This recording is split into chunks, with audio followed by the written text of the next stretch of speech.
2 मार्च को बीजेपी ने मध्य प्रदेश के लिए 24 उम्मीदवारों की घोषणा की है।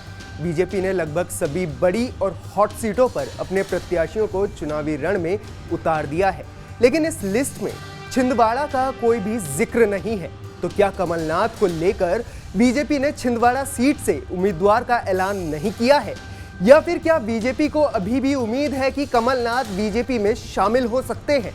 लेकिन ऐसे में कमलनाथ का क्या कहना है, ये आप मेरे साथ जान सकते हैं। और मैं हूं आशीष जैन और आप देख रहे हैं TV9 मध्य प्रदेश छत्तीसगढ़। हाल ही के दिनों में कमलनाथ को लेकर बातें चल रही थी कि वो बीजेपी में शामिल हो सकते हैं। इसी दौरान पीएम मोदी से मुलाकात भी की गई थी। इस दौरान कमलनाथ के बयान भी सामने आए थे, जिसमें ना तो बीजेपी को शामिल करने की कोई बात थी और ना ही कांग्रेस को छोड़ने को लेकर कोई बात कही गई थी, लेकिन बयानबाजी बीजेपी को ज्वाइन करने के इर्द गिर्द ही चल रही थी। अब 2 मार्च के दिन के क्रम को समझते हैं कि क्यों 2 मार्च को ही बीजेपी ने अपनी लिस्ट जारी की और उसी दिन राहुल गांधी की भारत जोड़ो न्याय यात्रा मध्य प्रदेश में हुई।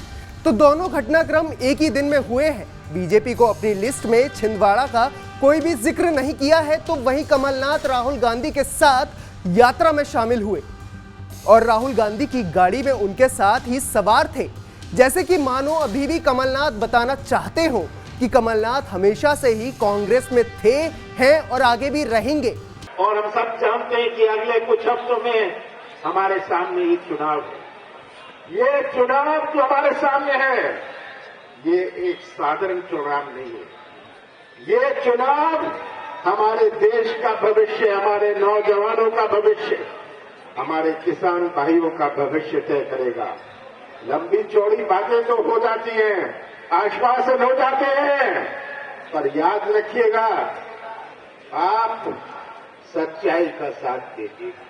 जैसे आपने सच्चाई का साथ मेयर के चुनाव में और विधानसभा के चुनाव में दिया है, मैं तो ये निवेदन करता हूं कि आप सच्चाई का साथ दीजिए। राहुल जी निकले हैं यात्रा में, ये इनकी दूसरी यात्रा है मध्य प्रदेश में।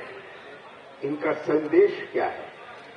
इनका कोई आश्वासन नहीं है, ये केवल प्यार, मोहब्बत और शांति की बात कर रहे हैं। और यही आज हमारे देश की संस्कृति है। हमारे देश की संस्कृति जोड़ने की संस्कृति है। हमारे देश की संस्कृति प्यार और मोहब्बत की संस्कृति है।